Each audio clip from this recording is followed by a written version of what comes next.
Good afternoon. 12वीच्या 2021च्या नीट एक्झामच्या तयारीच्या दृष्टिकोनातून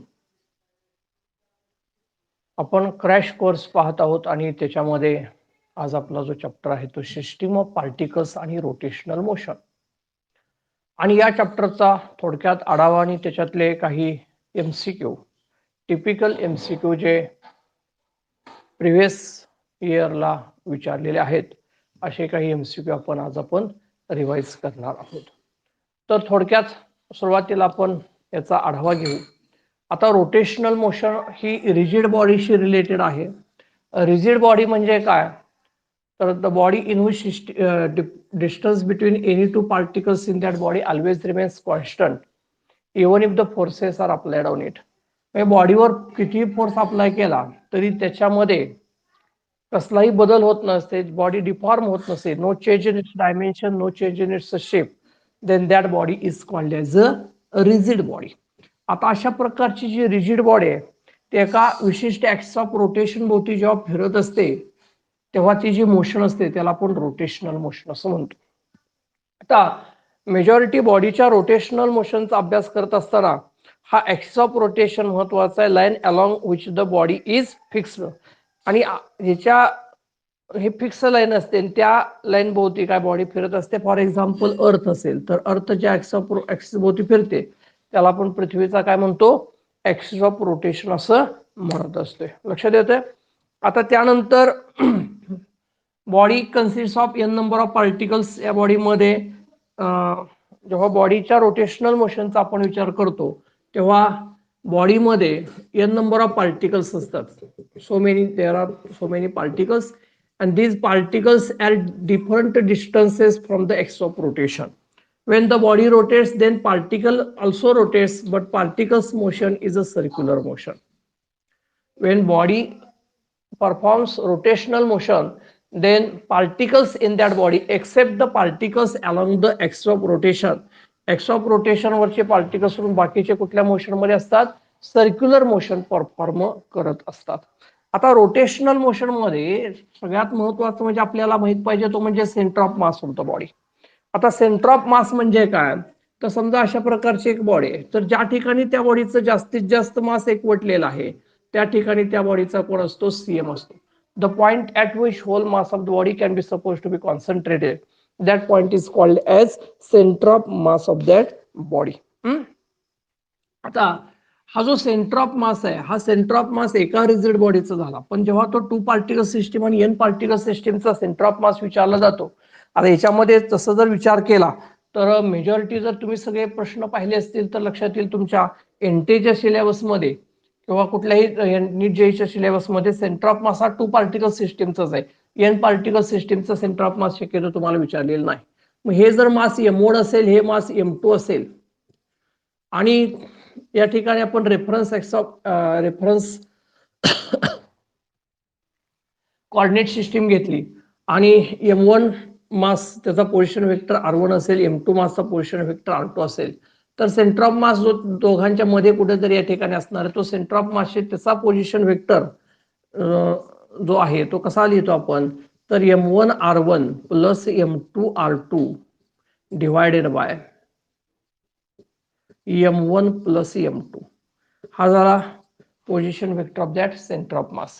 किंवा दोन पार्टिकल मधला एक पार्टिकल आपण जर सेंटर ऑफ पोझिशन कोऑर्डिनेट सिस्टीमच्या जर झिरोला म्हटला तर मग आपण इथं त्याचा along the x axis M1 x1 plus M2 x2 upon M1 plus M2 या सोप्या पद्धतीनं हे सेंटर ऑफ मासचे डिस्टन्स आहे ते डिस्टन्स आपण काय करू शकतो, कॅल्क्युलेट करू शकतो. तर या ठिकाणी सगळ्यात महत्वाचं आहे सेंटर ऑफ मास वेगळ्या पद्धतीने पोझिशन वेक्टर दिला असेल तर कॅल्क्युलेट केला पाहिजे. किंवा जर तुम्हाला सिस्टीम कोऑर्डिनेट दिले असतील याचे x1 y1 z1 x2 y2 z2 तर centre of mass x coordinate of centre of mass, y coordinate of centre of mass, z coordinate of centre of मास याही पद्धतीनं तुम्हाला काय करता येतं ते कोऑर्डिनेट्स घेऊन सेंटर ऑफ मास कॅल्क्युलेट करता येतो. तर जशा पद्धतीने आता एक्स कोऑर्डिनेट विचारला असेल तर m1 x1 plus m2 x2 plus m3 x3 आपण m1 plus m2 plus m3 y काढायचं असेल तर m1 y1 plus m2 y2 plus m3 आपण m1 plus m2 plus m3 या पद्धतीनं तुम्ही काय करू शकता n पार्टिकल म्हणजे त्या जे पार्टिकल त्याला सेंटर ऑफ मास तुम्ही कॅल्क्युलेट करू शकता.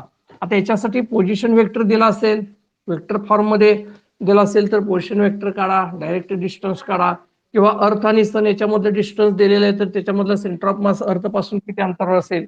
नेहमी लक्षात ठेवायचं सेंटर ऑफ मास हा जिकडं मास जास्त असते त्या बाजूला असतो. समजा एखादी क्रिकेटची बॅट आहे, क्रिकेटची बॅट मध्ये त्याचा जो काय हा ज्या ठिकाणी आपण धरतो तो दांडा हा या ठिकाणी मोठी जिथं आहे ते डिस्टन्स बऱ्यापैकी लांब असलं म्हणजे काय त्याची काय लेंथ जेवढी आहे त्याच्या बरोबर निम्म्यामध्ये हे डिस्टन्स असेल तर सेंटर ऑफ मास येऊ शकत नाही. तो सेंटर ऑफ मास जिकडं मास जास्त आहे तिकडं असणार आहे. त्यामुळे सेंटर ऑफ मास हा जिकडं मास जास्त आहे त्या ठिकाणीच असतो. समजा अर्थ आणि मून असेल तर त्यांचा सेंटर ऑफ मास हा अर्थ पासून जवळ असणार आहे आणि मून पासून तो कसा असणार आहे दूर असणार आहे. तर अशा पद्धतीनं आपल्याला सेंटर ऑफ मास प्रश्न विचारू शकतात आणि ते प्रश्न आपल्याला सांगता आले पाहिजेत. आता रोटेशनल मोशनचा अभ्यास करत असताना दोन फिजिकल क्वांटिटी फार महत्वाचे आहेत. एक म्हणजे मोमेंट ऑफ इनर्शिया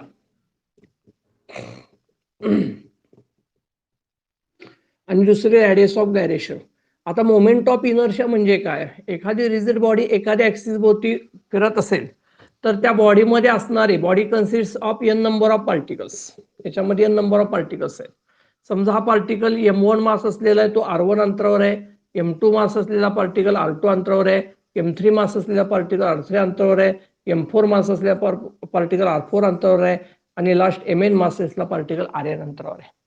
तर त्या बॉडीचा मोमेंट ऑफ इनर्शिया म्हणजे काय, तर त्याच्यामध्ये असलेला इच अँड एव्हरी पार्टिकल त्याचं मास आणि अंतराचा वर्ग m1 r1 square plus m2 r2 square plus m3 r3 square plus dot dot dot mn rn square याला आपण म्हणतो मोमेंट ऑफ इनर्शिया म्हणजे summation mi ri square where i from 1 to n.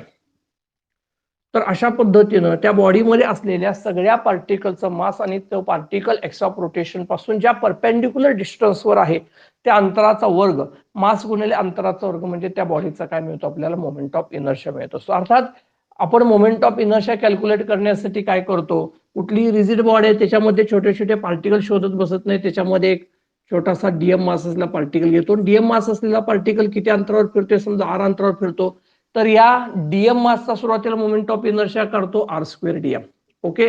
आणि मग त्या बॉडी जर जॉमेट्रिकली body असेल तर त्याच्यामध्ये त्याचा जो शेप आहे तो जर जॉमेट्रिक म्हणजे ज्याच्यामध्ये लेंथ असेल ब्रेड्थ असेल काय असेल त्याची डायमेन्शन जर आपल्याला मोजता येत असतील तर मात्र त्याला लिमिट देऊन आपण इंटिग्रेशन मेथडनं आपण त्या बॉडीचा काय करतो मोमेंट ऑफ इनर्शिया करतो. म्हणजे फॉर एक्झाम्पल एखादा रॉड आहे आणि रॉडचा एक्सिस भोवतीचा मोमेंट ऑफ इनर्शिया काढायचा असेल तर त्याच्यामध्ये छोटंसं मासिव एलिमेंट डीएम कन्सिडर करायचं. ते समजा एक्स अंतरावर फिरतोय तर त्याचा एक्स स्क्वेअर डीएम हा त्याचा झाला मोमेंट ऑफ इनर्शिया. आणि हा जो मोमेंट ऑफ इनर्शिया ज्याला आपण डी आय म्हणू स्मॉल मोमेंट ऑफ इनर्शिया त्याच्यावरून त्या टोटल रॉडचा काढायचा असेल तर टोटल रॉडचा moment of inertia I is equal to integration x square DM where x from 0 to l. म्हणजे अशा पद्धतीने आपण काय करू शकतो त्या टोटल बॉडीचा मोमेंट ऑफ इनर्शिया कॅल्क्युलेट करतो. पण इंटिग्रेशन मेथडनं बॉडीचा मोमेंट ऑफ इनर्शिया करत असताना ती बॉडी होमोजिनियस असणं गरजेचं आहे. म्हणजे त्याच्यावर आपण डायरेक्ट लिमिट टाकून आपण त्याचा मोमेंट ऑफ इनर्शिया काय करू शकतो कॅल्क्युलेट करू शकतो. Okay, this is all about for this moment of inertia. आता मोमेंट ऑफ इनर्शिया मध्ये सगळ्यात महत्वाचं म्हणजे त्याचं सिग्निफिकन्स आहे. तर पहिली गोष्ट मोमेंट ऑफ इनर्शिया कोणावर अवलंबून आहे, moment of inertia depends upon the mass of the body. Then moment of inertia depends upon position of axis of rotation, and last moment of inertia depends upon distribution of mass surrounding to the axis of rotation. These 3 points are very important. एखाद्या बॉडीचं मास जर जास्त असेल लक्षात घ्या आणि त्याचा moment of inertia आपल्याला काढायचा आहे. समजा एखादी बॉडी पॉइंट मास आहे आणि ती पॉइंट मास असणारी बॉडी समजा स्मॉल एम असणारी ही हा एक स्पियर आहे आणि तो आर अंतरावर फिरत असेल तर त्याचा मोमेंट ऑफ इनर्शिया किती झाला एम आर स्क्वेअर झाला. एम आर स्क्वेअर झाला. पण दुसरी बॉडी मोठी आहे लक्षात घ्या आणि त्याचा मास कॅपिटल एम आहे आणि ते आर अंतरावर फिरते तर त्याचा मोमेंट ऑफ इनर्शिया काय झाला कॅपिटल एम आर स्क्वेअर. याचा अर्थ असा होतो, जर बॉडीचं मास जास्त असेल तर मोमेंट ऑफ इनर्शिया जास्त आहे आणि मास कमी असेल तर मोमेंट ऑफ इनर्शिया कमी आहे.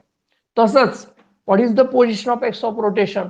एक्स ऑफ रोटेशनची जर पोझिशन तुम्ही बदलली तर मोमेंट ऑफ इनर्शिया हा बदलतो. आता वेगवेगळे उदाहरण आपली घेऊ म्हणजे त्याच्यात तुम्हाला लक्षात येऊ शकेल. म्हणजे काय, समजा एखादी डिस्क आहे आणि ती डिस्क जर सेंटरच्या मधून जर फिरवली तर त्याचा मोमेंट ऑफ इनर्शिया काय असतो?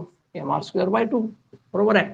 पण हीच जर डिस्क अलॉंग द टँजंट या ऍक्सिस भोवती फिरवली तर मात्र त्याचा जो मोमेंट ऑफ इनर्शिया आहे तो मोमेंट ऑफ इनर्शिया करताना जसं आपण प्रिन्सिपल ऑफ पॅरलल ऍक्सिस म्हणून करतो mr²/2 प्लस mr² म्हणजे 3/2 mr². म्हणजे या ठिकाणी आपल्याला त्याचा जो मोमेंट ऑफ इनर्शिया आहे तो मोमेंट ऑफ इनर्शिया वाढलेला दिसून येतोय. म्हणजे Wien mass is distributed away from the x of rotation the value of moment of inertia is large. When mass is distributed nearer to the axis of rotation, then value of moment of inertia is small. That means moment of inertia depends upon what is the mass of that body. It also depends upon the position of axis of rotation. And third important, it depends upon the distribution of mass surrounding to the axis of rotation. म्हणजे एकाच बॉडीचा वेगवेगळ्या axis भोवती moment of inertia हा वेगवेगळा येत असतो. म्हणून डेफिनेशन मध्ये आपण काय म्हणतो नेहमी, moment of inertia of a rigid body about given axis of rotation, त्या एक्स ऑफ रोटेशन भोवतीचा तो मोमेंट ऑफ इनर्शिया असतो, is equal to sum of product of mass of each particle square of its perpendicular distance from the axis of rotation. Okay, this is about definition of moment of inertia. याच्यामध्ये अनेक गोष्टी लक्षात, अनेक प्रश्न अशा वेगळ्या पद्धतीचे येऊ शकतात. समजा एखादा स्क्वेअर आहे, त्याची लेंथ एल आहे, त्याची ब्रेडथ बी आहे, त्याला मी नाव दिली ए, इथं पॉइंट दिला बी सी डी ई आणि एफ. आता हा जो रेक्टँग्युलर ही जी फ्रेम आहे, ही फ्रेम कोणत्या ऍक्सिस भोवती, कोणत्या दोन पॉइंट मधून जाणाऱ्या ऍक्सिस भोवती फिरवली असता त्याचा मोमेंट ऑफ इनर्शिया सर्वात कमी येईल, आणि कोणत्या दोन पॉइंटच्या ऍक्सिस भोवती फिरवला असता त्याचा मोमेंट ऑफ इनर्शिया सर्वात जास्त येईल? काय सांगता येईल का बघा?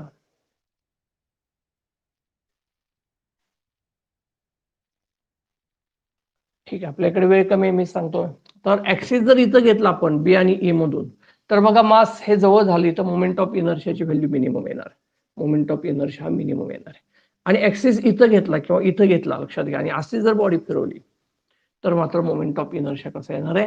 मॅक्झिमम येणार आहे. त्यामुळे एक लक्षात ठेवायचं, मोमेंट ऑफ इनर्शिया हा कशावर अवलंबून आहे? Depends upon the position of axis of rotation.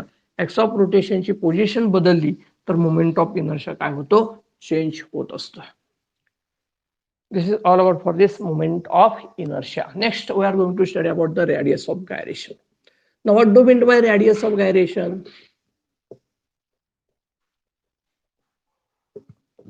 Which is denoted by K. The radius of gyration म्हणजे काय? समजा एखादी रिजिड बॉडी आहे आणि ती रिजिड बॉडी एका ऍक्सिस भोवती फिरते. तर या ऍक्सिस भोवती फिरत असताना त्या बॉडीचा मोमेंट ऑफ इनर्शिया आम्हाला काढायचा. कसा काढला? I is equal to summation mi/r². I from 1 to n. आम्ही मोमेंट ऑफ इनर्शिया काढला. ठीक आहे. आता त्या बॉडीचं टोटल मास किती होतं? तर एम होतं.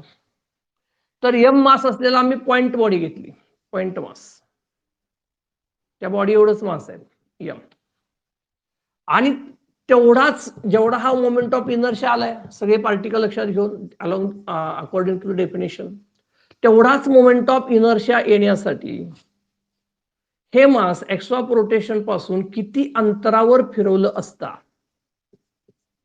हा येणारा मोमेंट ऑफ इनर्शिया हा याच्या एवढाच असेल, समेशन mi/r². त्यावेळेस हे जे डिस्टन्स आहे एक्स ऑफ रोटेशन पासून त्या बॉडीच्या सेंटर ऑफ मास पर्यंत डिस्टन्स, या डिस्टन्सला या बॉडीचा रॅडियस ऑफ गायरेशन.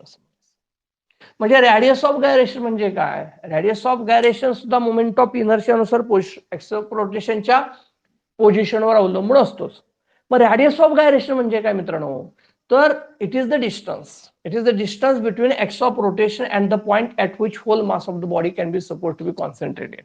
म्हणजे या बॉडीतला सेंटर ऑफ मासचा पॉइंट आणि एक्स ऑफ रोटेशन, पण सेंटर ऑफ मासच्या ठिकाणी सगळं मास एकवटले.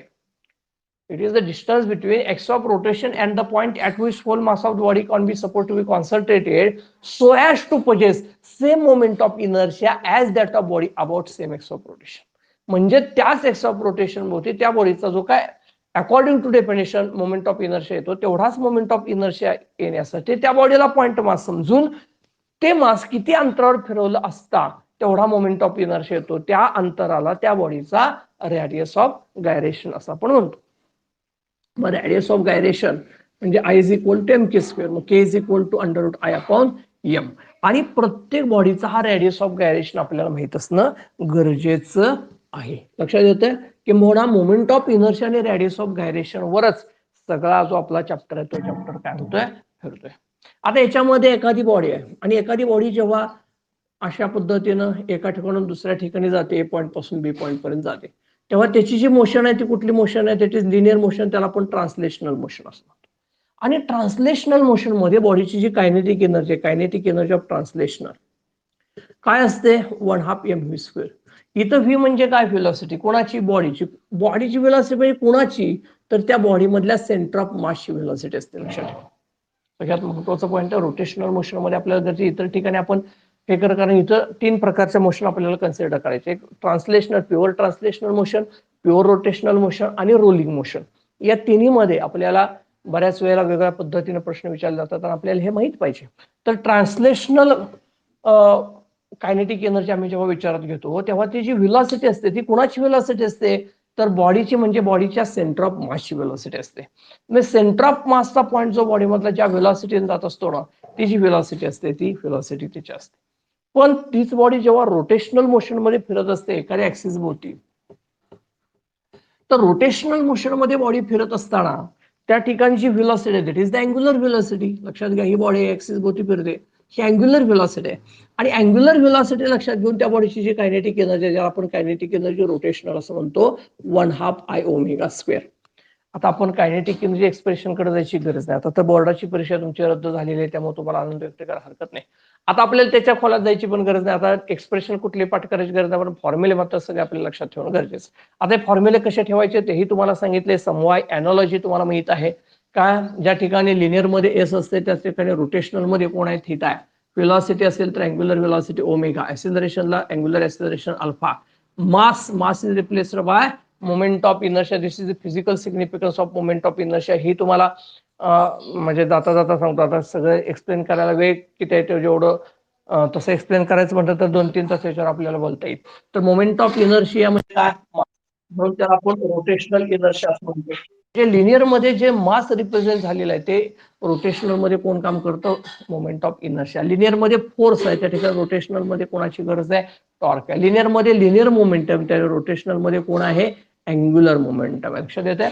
म्हणजे या सगळ्या गोष्टी आपल्याला लिनियर टू अँग्युलर जर लक्षात राहिल्या तर कुठलाही फॉर्म्युला, मग कायनेमॅटिक इक्वेशन असेल, F बरोबर ma असेल, तुमचा V is equal to R, कुठलाही फॉर्म्युला जो आहे तो फॉर्म्युला तुम्हाला रोटेशनल मध्ये अँग्युलर मोशन साठी अत्यंत सोपा आहे आणि तो पाठ करायची गरज नाही. जिथं F बरोबर ma तिथं टो इज इक्वल टू अल्फा असणारच आहे. कायनेटिक एनर्जी हाफ mv² असेल तर m च्या ऐवजी I, V च्या ऐवजी ओमेगा 1/2 I⍵² हे असणारच आहे. आणि हे झालं रोटेशनल कायनेटिक एनर्जी. आणि समजा ज्या ठिकाणी बॉडीची दोन्ही मोशन आहे, आता मी इथं ट्रान्सलेशनलची लिहून ठेवतो, तर अगोदर ट्रान्सलेशनलची एका खाली एकदा translational 1/2 mv², rotational 1/2 I⍵². and when body is a rolling motion म्हणजे त्याच्यामध्ये ट्रान्सलेशनल आणि रोटेशनल दोन्हीचं कॉम्बिनेशन झालं. मग एखादं कॉइन आहे, कॉइन, आणि ते कॉइन आपण अशा पद्धतीने जेव्हा ते फिरत फिरत फिरत फिरत जात असते तेव्हा त्याच्यामध्ये सेंटर ऑफ मासचा जो पॉइंट आहे त्याची व्हेलॉसिटी व्ही आहे, त्याचं मास एम आहे, आणि त्याची कायनेटिक एनर्जी हाफ mv² आहे. प्लस ते या ऍक्सिस ऑफ रोटेशन भोवती रोटेट होते, म्हणजे त्याच्याकडे काय रोटेशनल कायनेटिक एनर्जी 1/2 I⍵² आहे. त्यामुळे रोलिंग कायनेटिक एनर्जी असते. रोलिंग कायनेटिक एनर्जी काय असते, रोलिंग कायनेटिक एनर्जी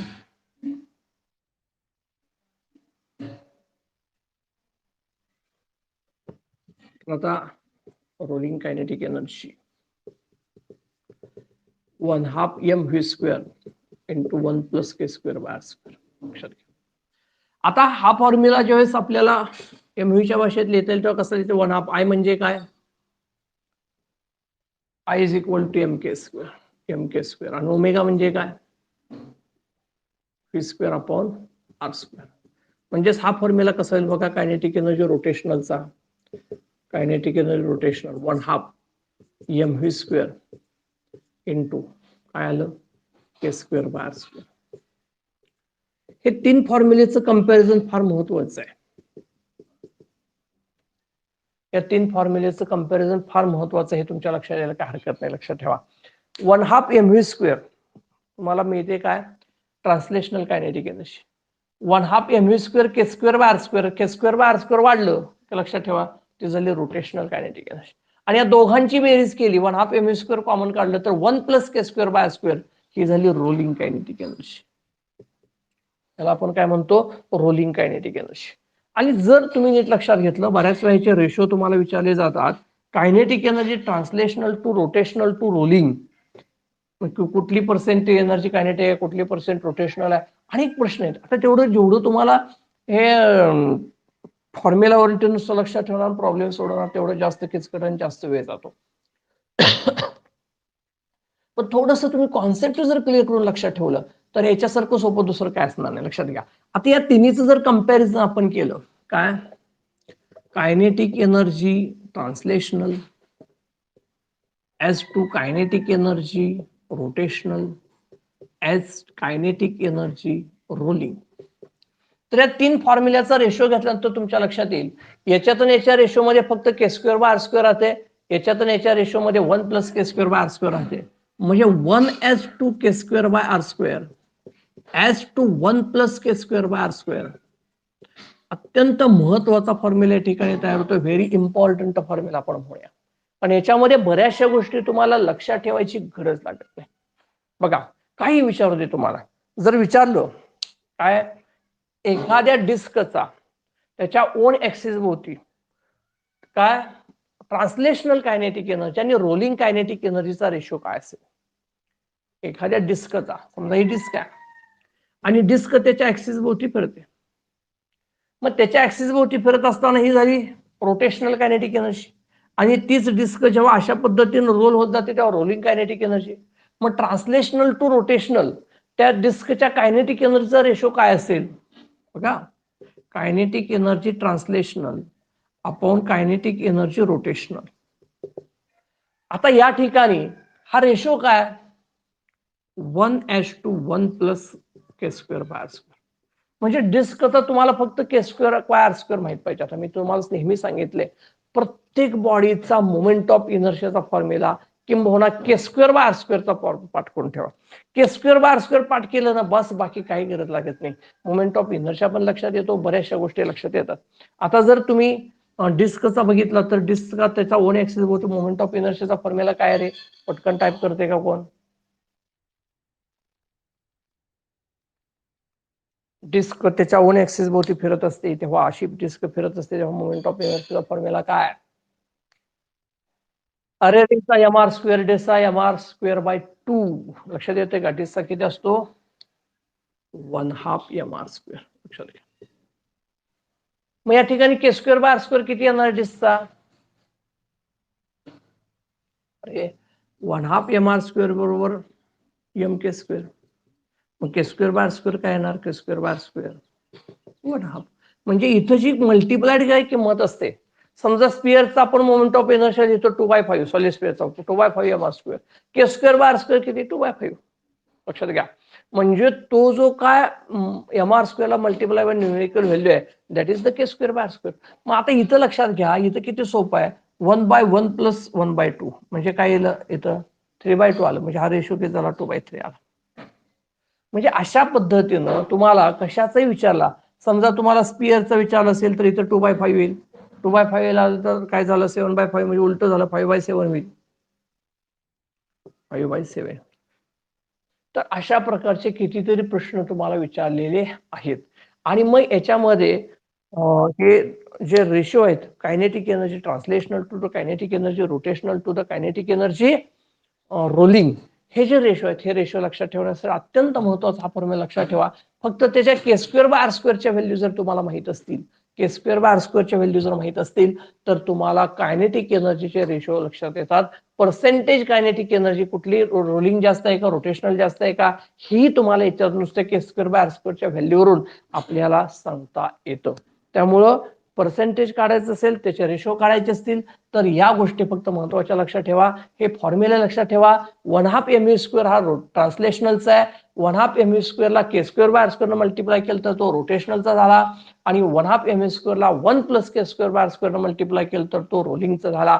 मग यांचे जर रेशो घेतले तर 1/2 mv² सगळीकडे कॅन्सल होईल. 1:2 k²/² 1 + k²/². आणि हा रेशो सगळ्यात महत्वाचा आहे, जो तुम्हाला कुठलीही कायनेटिक एनर्जी जी आहे त्याचे रेशो तोंडी काढण्यासाठी अत्यंत महत्वाचा आहे. Okay, this all about for this kinetic energy. त्यानंतर torque active on the rotating body. Torque जे आहे ते टॉर्क ते आपण पाहिलेलं आहे. टॉर्कसाठी आपण काय सांगू शकतो? Torque tau is equal to I alpha. Tau is equal to I alpha. Formula कसा आला गरज नाही. F is equal to ma, tau is equal to alpha. हा फॉर्म्युला लक्षात ठेवायचा. या ठिकाणी बॉडी रोटेट होत असताना बऱ्याच वेळा तुम्हाला ती स्टॉप करण्यासाठी किती टॉर्क लावावा लागेल असा प्रश्न बऱ्याच येतो. त्या ठिकाणी तुम्हाला कायनेमॅटिकल इक्वेशन्स, कायनेमॅटिकल इक्वेशन थीटाच असेल, ω2 असेल, ω2² असेल, ही जी कायनेमॅटिकल इक्वेशन्स असतील ती तिन्ही कायनेमॅटिकल इक्वेशन तुम्हाला जर लिनियरची येत असतील तर अँग्युलरची पाठ करायची गरज लागत नाही. रोटेशनल मध्ये इक्वेशन येतात आणि त्यामुळे ते तुम्हाला सांगते. मग एखादी मोटर आहे ती स्विच ऑफ केलेली आहे तर किती वेळानंतर ती फिरायची थांबणार आहे, तो जो टाइम आहे तो टाइम सुद्धा आपल्याला कॅल्क्युलेट करता आला पाहिजे. एखादी डिस्क आहे, डिस्क फिरते तर ती कशी आहे तीही तुम्हाला कॅल्क्युलेट करता आली पाहिजे. यानंतर एखादा समजा एखादी रीळ असते, रीळ त्याच्यावर दोरा गुंडाळलेला असतोय आणि तो दोरा खाली ओढत असताना ती रीळ अशी रोटेशनल फिरत असते. लक्षात ठेवा. त्यावेळेस इथं तुम्हाला एक फॉर्म्युला गरजेचा आहे. टो इज इक्वल टू Fr. त्याची रेडियस जर r असेल तर Fr म्हणजे इथं फोर्स लावलाय असा Fr. आणि हे टॉर्क आणि ते टॉर्क म्हणजे I alpha is equal to Fr. I alpha is equal to Fr. हा फॉर्म्युला तिथं एवढाच फॉर्म्युला तुम्ही लक्षात ठेवायचा. याच्यावर प्रश्न पण ठिकाणी विचारलेले आहेत. तर ज्यावेळेस एखादी रिंग असते, रीळ असते, रीळ तुम्हाला माहिती आहे पतंगाची जी दोरी गुंडाळलेली असते, तो पतंग ज्यावेळेस तुम्ही दोरा बाहेर करता त्यावेळेस ती रोटेट होत असते. तर त्या ठिकाणी जर तुम्हाला प्रश्न विचारला फोर्स एवढा लावला, अल्फा किती, I किती, R किती, काही जरी विचारलं तर हा फॉर्म्युला अत्यंत महत्वाचा लक्षात ठेवा. याच्यावर ते प्रश्न तुम्हाला सोडवता येणार आहेत. मग त्यावेळेस रीळ म्हटलं, रिंग म्हटलं तर हा फॉर्म्युला लक्षात ठेवा. I alpha is equal to Fr. Okay, तर हे सगळ्यात महत्वाचं आहे. या पद्धतीने तुम्हाला कॅल्क्युलेशन करावं लागेल. किंवा अँग्युलर व्हेलॉसिटी विचारली, लिनियर काढा, लिनियर विचारली, अँग्युलर काढा. त्याच्यामध्ये जे काय क्रॉस प्रोडक्टचे फॉर्म्युले आहेत तेही तुम्ही लक्षात ठेवायचे. V is equal to ω cross R. Omega दिला, R दिला, त्यांचा क्रॉस प्रोडक्ट लक्षात घ्यायचा आहे. त्यावरून तुम्हाला त्याच्यावरून व्हेलॉसिटी कॅल्क्युलेट करायची आहे आणि हे प्रश्न सोडवायचे आहेत. तर आता कायनेटिक एनर्जी झालं, टॉर्क झालं. त्यानंतर अँग्युलर मोमेंटम. आता अँग्युलर मोमेंटम कडे जाण्यापूर्वी आपण वेगवेगळ्या बॉडीज आता त्याच्यामध्ये दोन थेरम आपण पाहिलेले आहेत. एक थेरम कुठला? प्रिन्सिपल ऑफ पॅरलल ऍक्सिस, आणि दुसरा थेरम म्हणजे प्रिन्सिपल ऑफ परपेंडिक्युलर ऍक्सिस. तर लक्षात ठेवा, principle of parallel axis any बॉडीसाठी असतो आणि त्याच्यामध्ये काय प्रिन्सिपल आहे? I0 is equal to IC plus MH². H with the distance, perpendicular distance between two parallel axis. तर एखाद्या बॉडीचा सेंटर ऑफ मासचा पॉईंट माहित असेल आणि सेंटर ऑफ मासच्या पॉईंट मधून एखादा ऍक्सिस जात असेल तर त्या ऍक्सिस भोवतीचा त्याचा जो मोमेंट ऑफ इनर्शिया आपल्याला जर लक्षात आला किंवा तो सेंटर ऑफ मास म्हणजे सेंटर ऑफ मास त्याचा मोमेंट ऑफ इनर्शिया, तर दुसरा कुठलाही एनी पॉईंट असेल आणि त्या पॉईंट मधून ऍक्सिस जात असेल आणि तो याला जर पॅरलल असेल तर त्या ऍक्सिस ऑफ मोमेंट ऑफ त्या ऍक्सिस भोवती त्या बॉडीचा मोमेंट ऑफ इनर्शिया कॅल्क्युलेट करण्यासाठी हा principle of parallel axis, parallel ऍक्सिसचा जो थेरम आहे, theorem of parallel axis is very useful आणि हा त्या ठिकाणी आपल्याला उपयोग येतो. बऱ्याच ठिकाणी हा थेरम आपण यूज केलेला आहे. मगाशी जसं सांगितलं तसं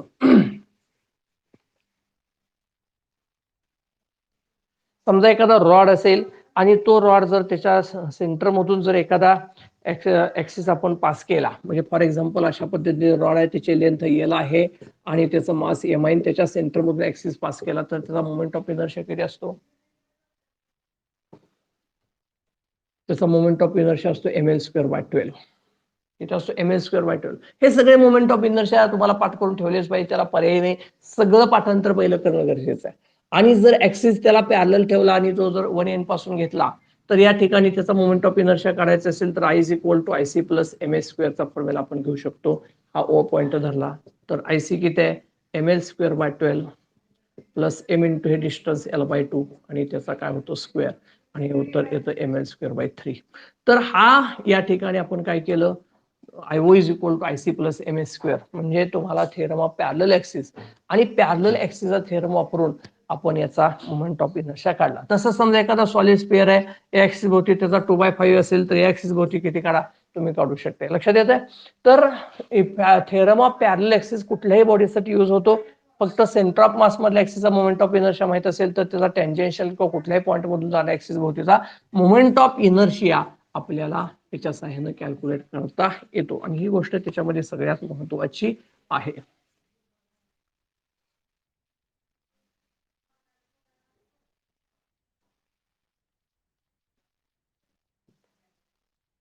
आता आपण याचा फॉर्म्युला ज्यावेळेस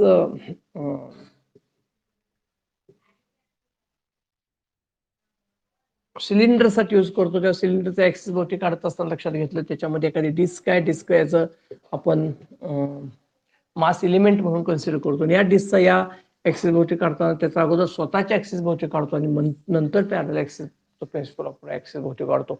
हे प्रिन्सिपल तुम्हाला अनेक ठिकाणी गरजेचं आहे. समजा एखादा सॉलिड मोठा स्पिअर आहे, त्या स्पिअरचा या स्पिअर भोवती मोमेंट ऑफ इनर्शिया तुम्हाला कॅल्क्युलेट करायचा आहे. इथं डायरेक्ट हा मोमेंट ऑफ इनर्शिया कॅल्क्युलेट करून चालत नाही. मग ही बॉडी जर मोठी असेल तर याचा स्वतःच्या ऍक्सिस भोवती अगोदर मोमेंट ऑफ इनर्शिया काढायचा, नंतर पॅरलल ऍक्सिस प्रिन्सिपल वापरून ऍक्सिस भोवती मोमेंट ऑफ इनर्शिया कॅल्क्युलेट करावा लागतो. तर अशा प्रकारचे काही प्रॉब्लेम आहेत त्या ठिकाणी, हे कन्सिडरेशन तुम्हाला लक्षात आलं पाहिजे. And this is the use of theorem of parallel axis. तर पॅरलल ऍक्सिसचा थेरम इथे या ठिकाणी अशा पद्धतीने तुम्हाला यूज करता येतो. आता थेरम ऑफ परपेंडिक्युलर ऍक्सिस जो आहे तो काय, तर हा फक्त तुम्हाला लॅमिनर बॉडी प्लेट टाइप असणाऱ्या बॉडीसाठी यूज करता येतो.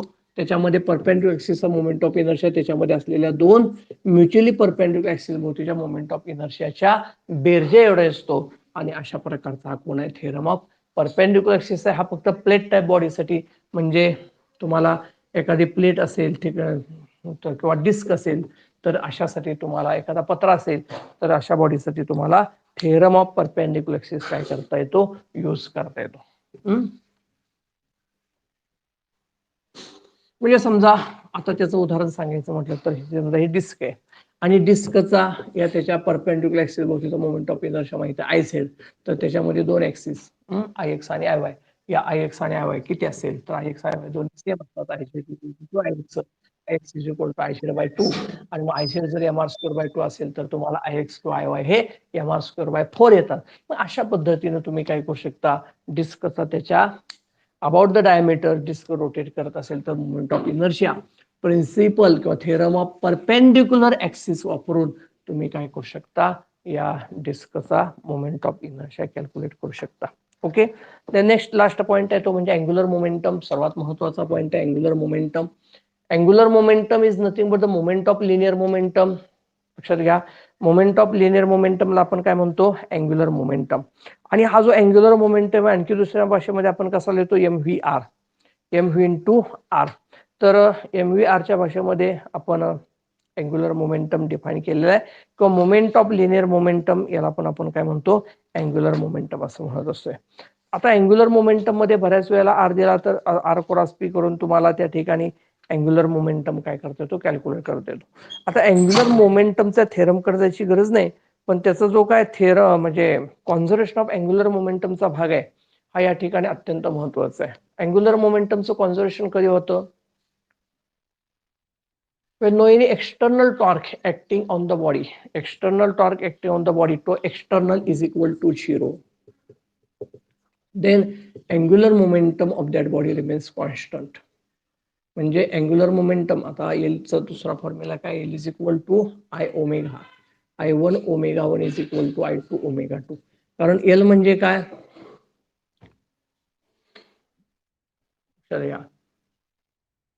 पी म्हणजे काय, MV. मग एमच्या ऐवजी आय, पीच्या ऐवजी ओमेगा, म्हणजे हा फॉर्म्युला एनॉलॉजीवरून आपल्याला लक्षात येतो. I omega, I1 ω1 is equal to I2 ω2.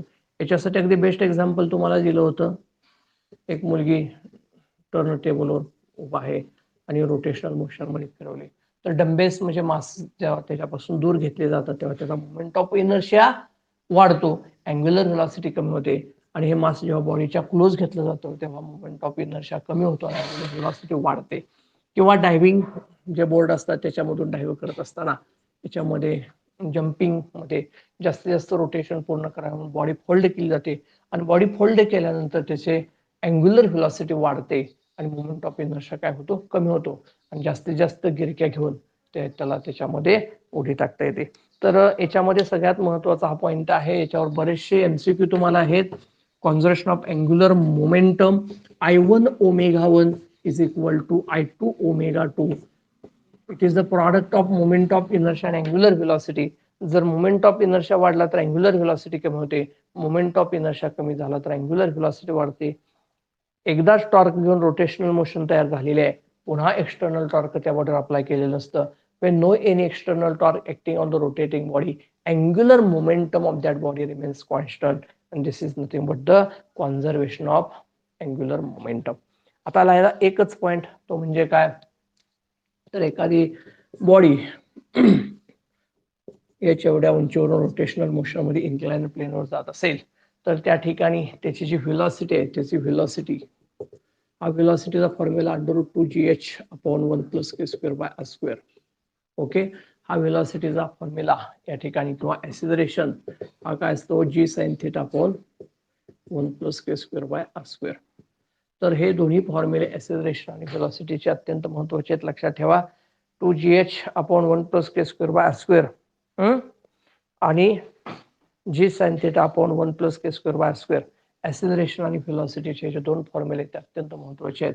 आणि मा अँगल थीटा दिला जातो. मग वेगवेगळे प्रश्न याच्यावर विचारलेले आहेत. मग कुठली बॉडी कुठे जाऊन थांबेल, किंवा एखादा स्पियर आहे तो वर पाठवला तर किती उंचीवर वर जाऊ शकतो, त्याला त्याची व्हेलॉसिटी एवढी दिली तर किती उंचीवर जाईल, किंवा इथून बॉडी सोडली तर किती वेळामध्ये ती खाली येणार आहे, लक्षात येते, किंवा किती डिस्टन्स ते ट्रॅव्हल करणार, किंवा इथली व्हेलॉसिटी त्याची किती असेल.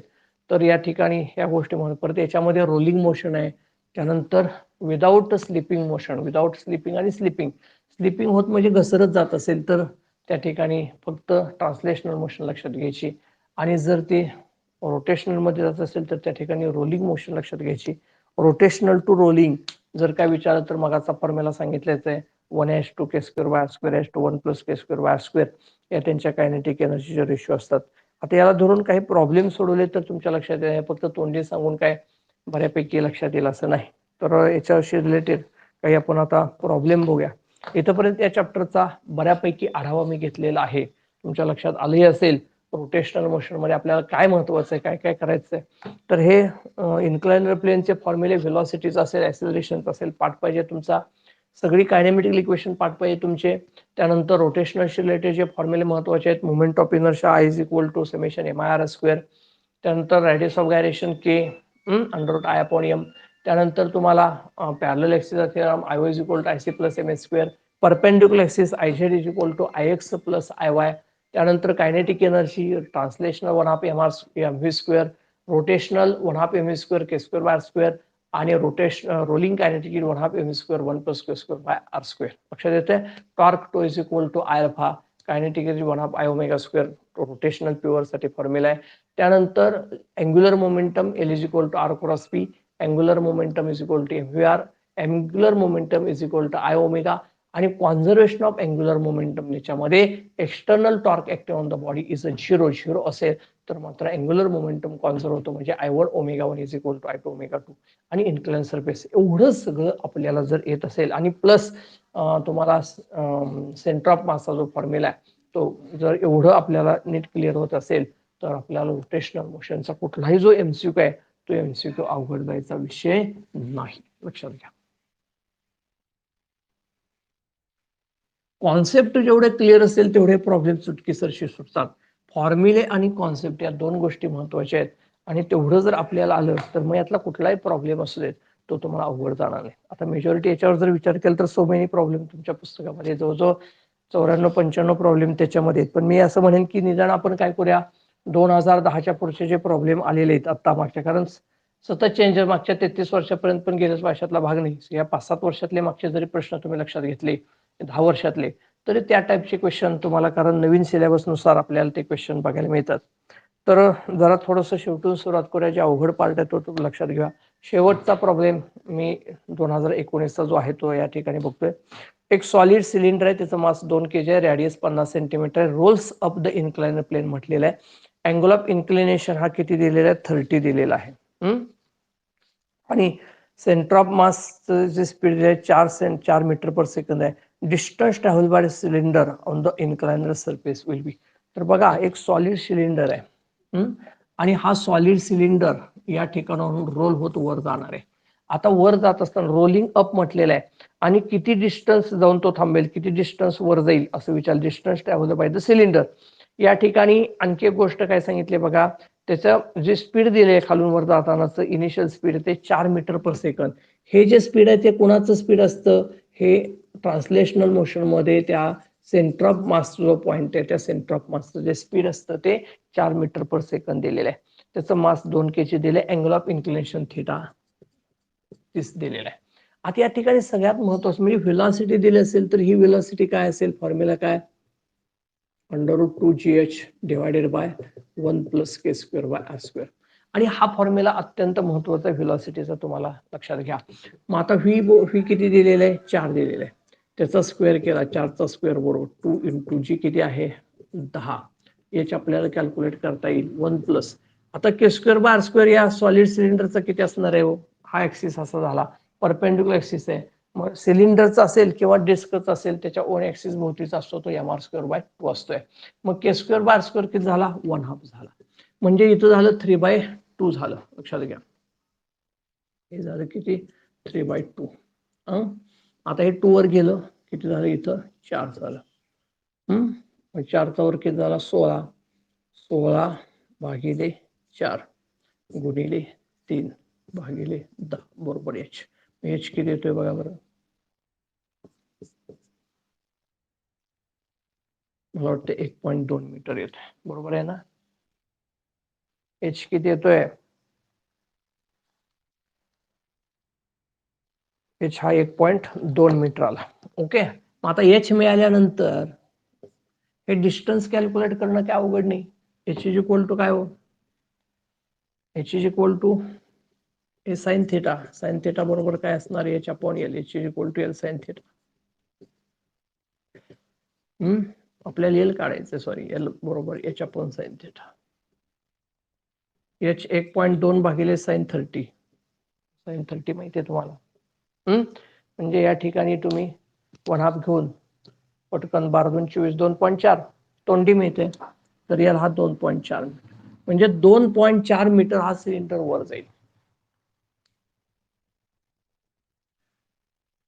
हा सिलेंडर किती अंतरावर जाणार आहे, 2.4 मीटर. लक्षात येते का बघा. What is the distance traveled by the cylinder rolling up the inclined plane? समजा हा सिलेंडर आहे, हा रोल होतो वर चाललेला आहे. तर त्यानं किती डिस्टन्स ट्रॅव्हल केलं, किती सोपं आहे बघा. व्हेलॉसिटी दिलेली आहे, ती व्हेलॉसिटी पुटअप की हा फॉर्म्युला पाठ पाहिजे, k²/r² पाठ पाहिजे. लक्षात घ्या, k²/r², मोमेंट ऑफ इनर्शियाचा फॉर्म्युला पाठ आहे, त्याला k²/r² ची काही अडचण नाही. तुम्ही चुटकीसरशी असे किती अवघड प्रॉब्लेम असले तरी ते प्रॉब्लेम सोडवू शकताय. आता जस्ट त्याच्यावरचा जो प्रॉब्लेम आहे बघा,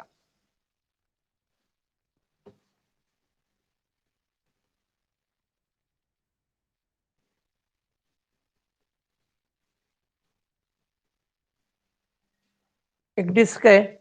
डिस्क ऑफ रेडियस काय म्हटलेलं आहे, डिस्क ऑफ रेडियस 2 मीटर आहे, मास 100 kg आहे, rolls on the horizontal floor. ही डिस्क आहे, हॉरिझॉन्टल फ्लोर रोल चाललेली आहे. सेंटर ऑफ मासचं स्पीड किती दिलेलं, 20 metre per second. Centre of मासचं स्पीड दिले 20 मीटर पर सेकंद. तर how much work is needed to stop the it. आता ही डिस्क फिरत चाललेली, त्या डिस्कला थांबवायचं आहे. लक्षात घ्या, त्या डिस्कला काय करायचं, थांबवायला किती वर्कडन लागेल. आता या ठिकाणी त्याची इनिशियल कायनेटिक एनर्जी आपल्याला माहिती आहे E1. ज्यावेळेस ती इथं जाऊन थांबली असेल त्याची कायनेटिक एनर्जी त्याची किती होणार आहे, 0 होणार आहे. आता ही जी change in kinetic energy that is the work done. किती वर्कडन असणार आहे, काय विचारले, how much work is needed to stop it. त्याला स्टॉप करण्यासाठी किती वर्कडन लागेल. वर्कडन म्हणजे काय, change in kinetic energy. Change in kinetic energy. मग किती सोपा प्रश्न आहे बघा. मग kinetic energy E1 - E2. E2 किती 0च आहे. मग आता E1 किती तेच काढायचं आहे, 1/2 m. आता रोलिंगचा फॉर्म्युला आहे 1/2 mv², 1 + k²/r². आणि या ठिकाणी के स्क्वेअर बाय आर स्क्वेअर कोण आहे, डिस्क आहे, परत 1/2च असणार आहे. 1/2 म्हणजे किती होणार आहे, 3/2 होणार आहे, 3/4 होणार आहे. 3/4 एम किती दिलेलं आहे, 100 kg 100 गुणिले फी वेलॉसिटी किती दिलेले 0.2चा वर्ग 0.2. ओके, काय असेल ते उत्तर येईल बघा किती येते. आता रेडियस दिलेले पण रेडियसची गरजच नाही, कारण जर के स्क्वेअर बाय आर स्क्वेअर तुम्हाला पाठ असेल तर काय गरज आहे, लक्षात घ्या. ते तुम्ही डायरेक्ट उत्तराकडे जाऊ शकता. 3/4 mv स्क्वेअर किती येते उत्तर 3 जूल. झालं, काय अवघड आहे मला सांगा बघा, याचं उत्तर किती येते. इथं 2चा वर्ग येतोय 4, इथं 0.1 10⁻² झालं, हे +2 कॅन्सल झालं, 4 संपलं. म्हणजे 3 शिल्लक राहिले, 3 जूल एवढी एनर्जी. म्हणजे 3 जूल एवढं वरकडन आहे, 3 जूल एवढं वरकडन लावलं की ते काय होणार आहे, स्टॉप होणार आहे. समजलं का बघा, काय आता अवघड आहे, काहीच अवघड नाही.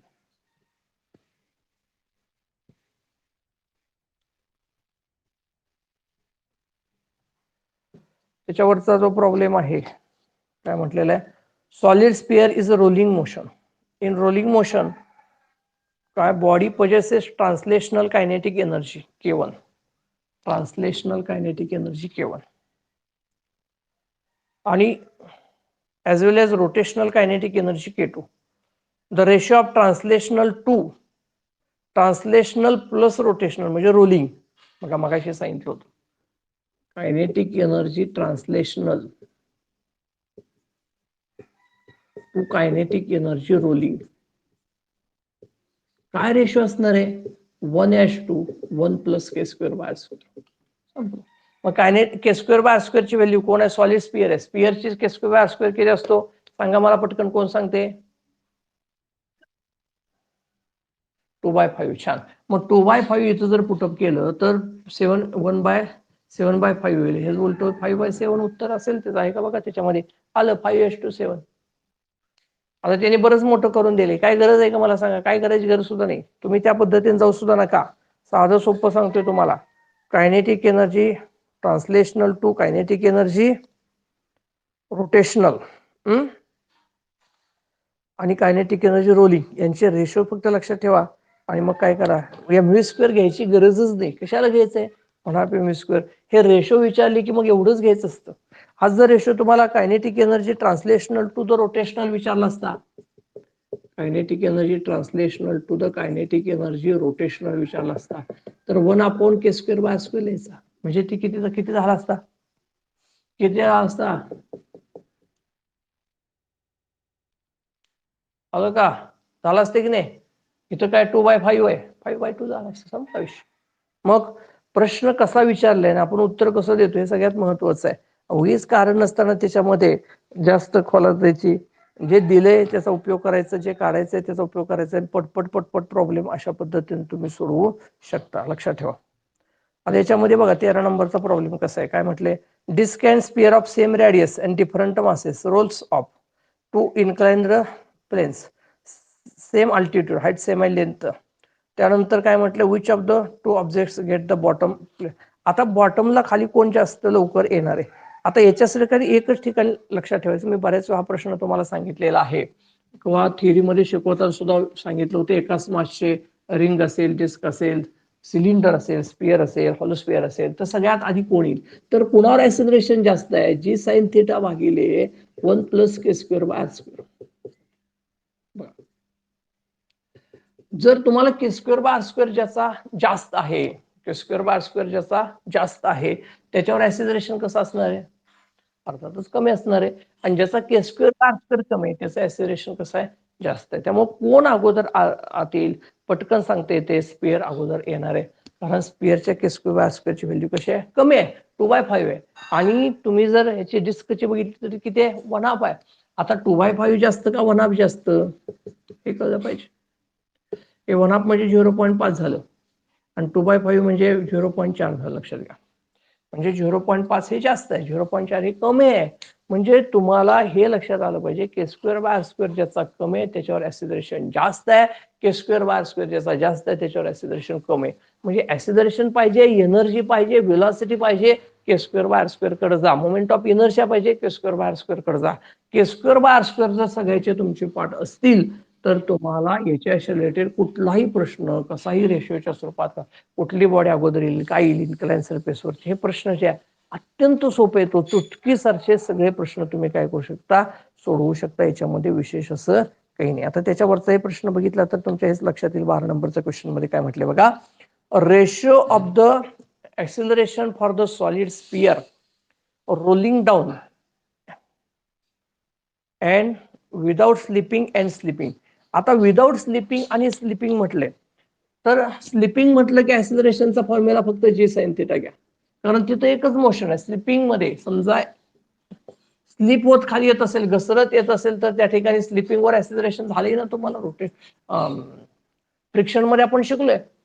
आणि त्या ठिकाणी फ्रिक्शन कोएफिशियंट जर 0 असेल, फ्रिक्शन नसेल तर फक्त एकच झालं जी साइन थिटा.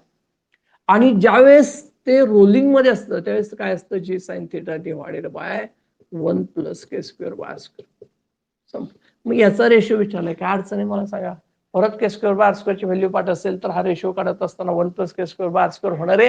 आणि के स्क्वेअर बाय आर स्क्वेअर वर गेल्यानंतर 1 plus K square by R square ची व्हॅल्यू काय येणार आहे, 5/7. म्हणजे ते 7/5 म्हणजे उलट काय होणार, 5/7 होणार.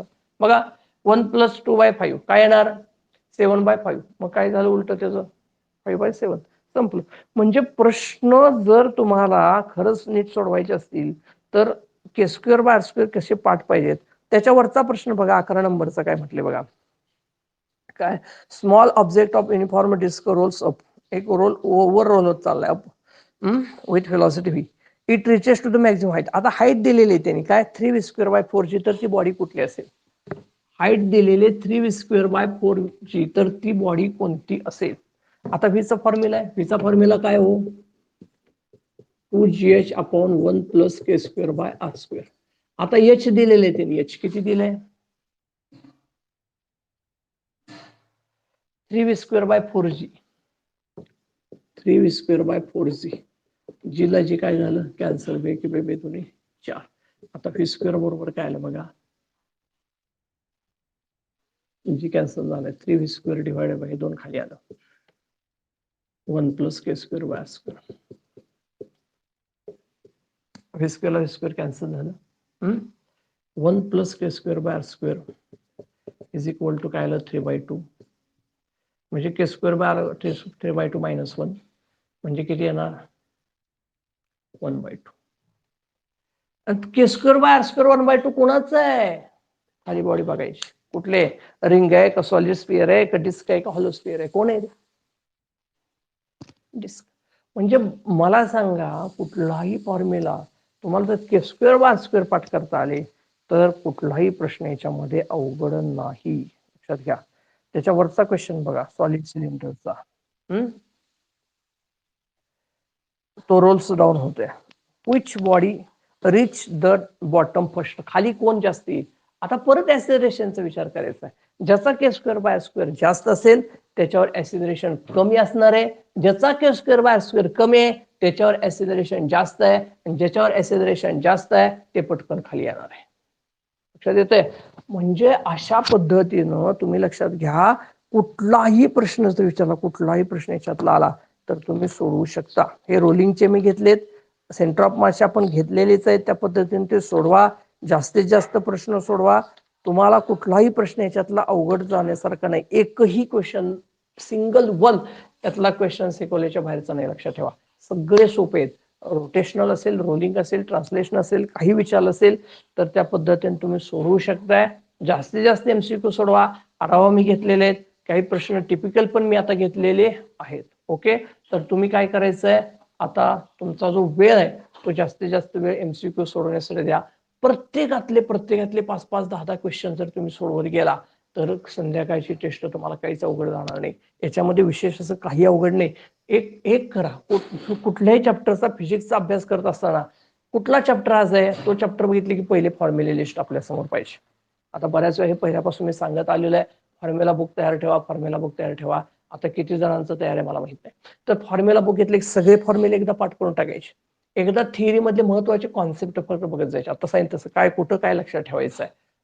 आता काय ते याचा एक प्रश्न पाहिजे होता मग अशी सांगितलं काही रील फिरते ते एफ आर बरोबर आय अल्फा त्याचे प्रश्न सोडवा. मोटार फिरते टाइम काढायचं झिरो करायचं त्याचे प्रश्न सोडवा. डिस्क आहे तर जे काय म्हणजे एखादी डिस्क फिरते वरून दुसरी डिस्क त्याच्यावर पडली कॉन्झर्वेशन ऑफ अँग्युलर मोमेंटम आहे की नाही शेवटी त्याची व्हेलॉसिटी किती झाली तर I1 omega is equal to I2 omega 2 त्याच्यावरचे प्रश्न आहेत.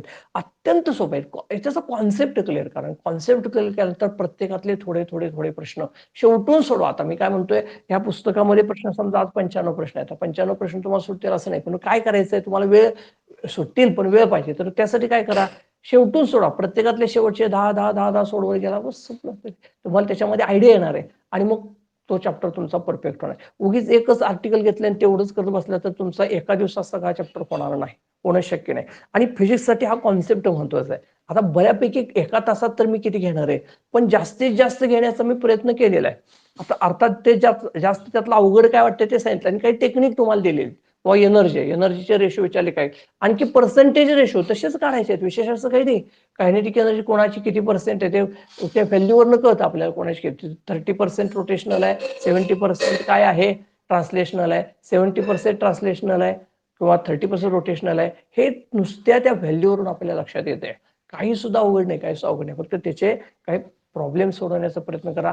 MCQ जास्तीत जास्त सोडवा आणि त्या चॅप्टरचे कॉन्फिडन्स तुम्हाला येऊ द्या. तुम्हाला वाटलं पाहिजे हा या चॅप्टरवरचा कसलाही प्रश्न होती तुम्ही सोडवू शकणार आहे.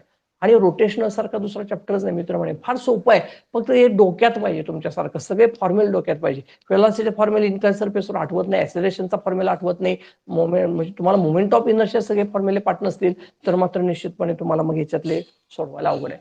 सगळे मोमेंट ऑफ इनर्शियाचे फॉर्म्युले पाठ करा. के स्क्वेअर बाय आर स्क्वेअरची व्हॅल्यू न्यूमेरिकल व्हॅल्यू म्हणजे के स्क्वेअर बाय आर स्क्वेअर असतो आणि के स्क्वेअर बाय आर स्क्वेअर जर तुमचा पाठ झाला तर मग काही पण विचारू देत तुम्ही कुठलाही फॉर्म्युला कुठलाही तुम्ही त्या पद्धतीने करू शकता. एनर्जी असो काही असो तुम्ही कॅल्क्युलेट करू शकता.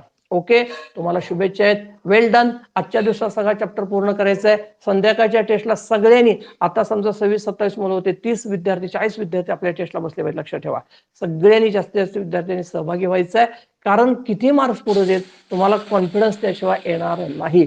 कॉन्फिडन्स वाढवा आणि एक जाता जाता सांगतो तर मी काल एक व्हिडिओ टाकलेला आहे तुम्ही 11वीच्या म्हणजे त्याचा जो काय ॲटॉम्स मॉलिक्युल त्याच्यावर रेडिओ ॲक्टिव्हिटीमध्ये तुम्ही जिथं जिथं कच्चा आहे ते सगळे प्रश्न मी सोडवून दिलेले त्या व्हिडिओमध्ये. तो व्हिडिओ जरा बघा.